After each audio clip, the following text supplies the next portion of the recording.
இன்றைக்கு நாம் பார்க்க போகிற காரியம் என்னவென்றால், தேவ சித்தத்திலே எப்படி நாம் நிலைத்திருக்க முடியும். யாத்ராகமம் 3ஆம் அதிகாரம் 1வது வசனம். இங்க ரொம்ப முக்கியமான காரியம் நீங்க பார்க்கணும். கர்த்தர் மோசேயுடைய சித்தம் என்ன என்பதை சீனாய் மலையில வெளிப்படுத்துகிறார். கரெக்டா? ஒரே மலை, சீனாய் மலை, எல்லாம் ஒரே வார்த்தை தான் பாருங்க. அங்க கர்த்தர் வெளிப்படுத்துகிறார். ஆமென். அவர் காட்சியை பார்க்கிறான். அந்த காட்சி அவனுடைய வாழ்க்கையை மாற்றக்கூடிய காட்சியா இருக்குது. இல்லை என்றால் ஒரு செய்தியை கேட்கிறான். அந்த செய்தி அவன் வாழ்க்கையை மாற்றக்கூடிய செய்தியா இருக்குது. கர்த்தருடைய ஒரு பாகத்தை பார்க்கிறான். அது அவன் வாழ்க்கையே புரட்டக்கூடிய ஒரு காரியமா இருக்குது. கவனிக்கணும். இந்த இடத்துல கர்த்தர் அவனுக்கு வல்லமையை கொடுக்கிறார். இந்த இடத்துல கர்த்தர் அவனோடு பேசுகிறார். அவன் போக வேண்டிய தூரம் என்பதை காண்பிக்கிறார். அவன் எந்த பட்டணத்திற்கு போகணும்னு காட்டுறாரு. அவனுடைய வேலை என்ன என்பதை காட்டுறாரு. அவனுடைய லக்கு என்ன என்பதை காட்டுறாரு. எல்லாமே இங்க தான் நடக்குது பாருங்க. நீ எகிப்திற்கு போகணும், என் ஜனங்களை விடுதலை ஆக்கணும், பாலும் தேனும் ஓடுகிற தேசத்திற்கு நீ அவளை கொண்டு வரணும். உன் கையில் இருக்கிற கோலம் தடி இதை கொண்டு நான் அற்புதங்களை செய்வேன். நான் உனக்கு ஆரோனை கொடுப்பேன். நீ போய் என்னை நம்பி அற்புதங்களை செய்வேன், அதிசயங்களை செய்வேன். பார்வோனுடைய இருதயத்தை கடினமாக்குவேன், ஆனாலும் நான் விடுதலை செய்வேன். உன் சப்தத்தை, உன் ஜெபத்தை நான் கேட்பேன். எல்லாம் சொல்றாரு பாருங்க. ஒரு பெரிய ஒரு ப்ளூ பிரிண்டை கொடுக்கிறார் ஆண்டவர். இந்த ப்ளூ பிரிண்டை பெற்றுக்கொண்டு அவன் மோசே போகிறான். எல்லாருக்கும் தெரிஞ்ச ஒரு காரியம்.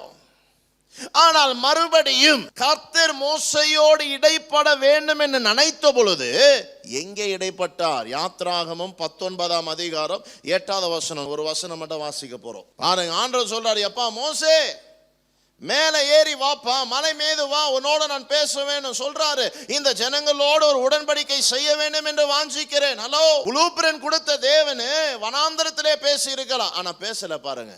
மறுபடியும் ஒரே மலை கூப்பிடுறாரு, சீனாய் மலை மேறி வான்றார். ஹலோ, ஆண்டவர் சொல்றாரு, மோசே நான் மீண்டுமாய் உன்னோடு இடைப்படணும், நீ மீண்டுமாய் மலை ஏறி வான்றாரு. மலை ஏறி வந்த உடனே ஆண்டவர் சொல்றாரு, நான் இப்படிப்பட்ட ஒரு உடன்படிக்கை செய்ய வேண்டும் என்று வாஞ்சித்துக் கொண்டு இருக்கிறேன். என் ஜனங்கள் அந்த உடன்படிக்கையில் உடன்பட்டு இருப்பார்கள் என்றால் அவர்களை பொக்கிஷமாய் நான் வைத்திருப்பேன். அவர்களோட போய் கேட்டு வான்றார். திரும்பி போறான் பாருங்க. மோசே சென்று ஜனங்களை பார்த்து கேட்கிறான், இப்படிப்பட்ட தேவனுடைய திட்டம் இருக்குது, உங்களோடு உடன்படிக்கை செய்ய வேண்டும் என்று வாஞ்சிக்கிறார், நீங்கள் அதற்கு உடன்படுவீர்களா? ஆமான்னு சொன்ன உடனே திருப்பி அந்த வார்த்தை கொண்டு மலை மீது போகிறார். நீங்க வேதத்துல வாசிக்கும் போது கிட்டத்தட்ட 8 முறை மோசேயுடைய ஜெபம் அவன் நிலத்துல இருக்கும் போது கடவுள் கேட்கிறாரு. ஆனா மோசேயோட ஆண்டவர் ஒவ்வொரு முறையும் பேசும் பொழுது அவர் அந்த மலையையே தெரிந்து கொண்டார். ஹல்லேலூயா. எந்த இடத்துல அவன் தேவ சித்தத்தை கேட்டானோ, எப்படியா அவன் கேட்டானோ அந்த நினைவில் ஆண்டவர் பேசுறார். ஆமென். அதுக்கு தான் உங்க நினைவு ரொம்ப முக்கியம் பாருங்க. You have to know that your imaginations are very important. Where God calls you, where God intervenes you is the place where God will lead you ahead. Amen. இப்போ சில பேருக்கு பாருங்க, நல்ல அன்பின் ஆராதனை பண்ணா பிடிக்கும் பாருங்க. இயேசுவே உங்க முகத்தை நான் பார்க்கிறேன்னு பாடும்போது உங்களுக்குள்ளாய் ஒரு அன்பு அப்படியே ஏராளமா புரளும். சில பேருக்கு ஆசீர்வாதமான பாடல்களை பாடும்போது கர்த்தரோடு ஒரு நெருக்கம் இருக்கும். புரியுதுங்களா என்ன சொல்ல வரேன்னு? அதுதான் உங்களுடைய ஒரே மலை. ஹல்லேலூயா. அப்போ ஒரு முறையும் நீங்க எங்க போனோம் அங்கதான் போனோம். ஏன்னால் அங்க போகும்போது என்ன நினைவு வரும்? கர்த்தர் உங்களை அழைச்சாருல அந்த நினைவு வரும். ஆமென். அந்த நினைவு வரும் பொழுதுதான் கர்த்தர் உன்னை எப்படி நடத்த போகிறார் என்று அறிவும் வரும். ஆமென். இப்போ நானும் ஊழியத்தில் ஓடுறேன் பாருங்க. ஓடுறோம், டெய்லி செய்தி எடுக்கிறோம், ஜெபிக்கிறோம், ஆண்டவர் சொல்றாரு, ஃபோன் பண்ணி ஜெபம் பண்றோம், போறோம் வரோம், இதெல்லாம் நடக்கும் பாருங்க.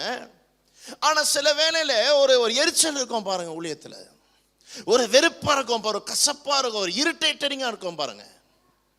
அப்ப கடவுள் என்ன சொல்லுவாருன்னா, ஓரே மலைக்கு வான்றாரு. எங்க இருக்குது மலை? திருச்சூர் மலைத்துக்கா போறது?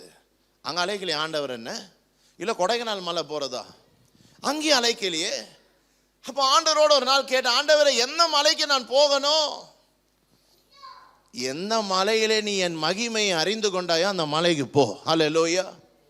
என்ன தெரியுமா செய்வேன் நான்? ஆதி நாட்களிலே சில பாடல்களை நான் பாடுவேன் பாருங்க. ஒரு குறிப்பிட்ட நேரத்தில் ஜெபிப்பேன் பாருங்க. ஒரு குறிப்பிட்ட விதமாய் நான் ஜெபிப்பேன். புரியுதுங்களா என்ன சொல்ல வரேன்னு? அதே ஜெபத்தை மீண்டுமாய் செய்ய தொடங்குவேன். அதே பாடல்களை மீண்டுமாய் பாட தொடங்குவேன். அப்படி பாட பாட பாட பாட என்ன ஆகும் என்றால் அப்படியே ஒரு 10 years பின்னால போயிடுவோம் பாருங்க. அந்த நாட்கள் அப்படியே ஞாபகம் வரும் பாருங்க. கர்த்தர் நம்மோடு இடைப்படுகிற அந்த தருணம் அப்படியே ஞாபகம் வரும் பாருங்க. அந்த இது வந்த உடனே இருக்கிற பாரமெல்லாம் போயிடும், எரிச்சலெல்லாம் போயிடும், வெறுப்பெல்லாம் போயிடும். ஏன் இவன் நம்மளுக்கு உதவி செய்யல, அந்த எண்ணம் எல்லாம் போயிடும். ஏன் இவங்க நம்மளுக்கு காணிக்க கொடுக்கல, அந்த எண்ணம் எல்லாம் போயிடும். ஏன் நம்மளுக்கு இவ்வளவுதான் பணம் வந்துச்சு, அந்த எண்ணம் எல்லாம் போயிடும். என்ன இருக்கும்? தேவன் அழைத்த அழைப்பு தான் கண்களுக்கு உண்பதா இருக்கும். அல்லேலூயா. அதுதான் ஒரே மலைமையுடைய வல்லமை. You have to be in the Mount Horeb all your life. Only then you will be able to lead in the will of God with clarity. புரியுதுங்களா?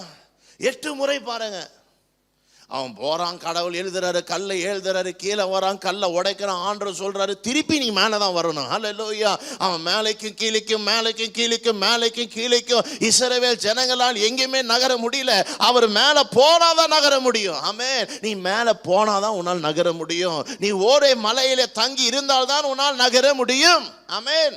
அப்ப நீங்க ஒரு பொறுமையா உட்காந்து கேட்கணும், உங்க இருதயத்திலே ஆராயணும். ஆதி நாட்கள் நான் எப்படி ரட்சிக்கப்பட்டேன், எப்படிப்பட்ட ஆராதனை செஞ்சேன். இல்லை நான் அந்த பிரசங்கம் கேட்டேன், அதெல்லாம் இல்லை. சில வார்த்தைகள் இருக்கு பாருங்க. புரியுதுங்க என்ன சொல்றேன்னு? சில வார்த்தைகளை சொல்லும்போது உங்களுக்குள்ளே ஒரு தேவ பிரசன்ஸை நீங்க உணர்வீங்க. அதுதான் ஒரே மலை. ஹல்லேலூயா. சில பாடல்களை பாடும்போது ஒரு பிரசன்ஸை உணர்வீங்க. பிரசன்ஸ்னா எப்பவுமே உணர்றதில்லை.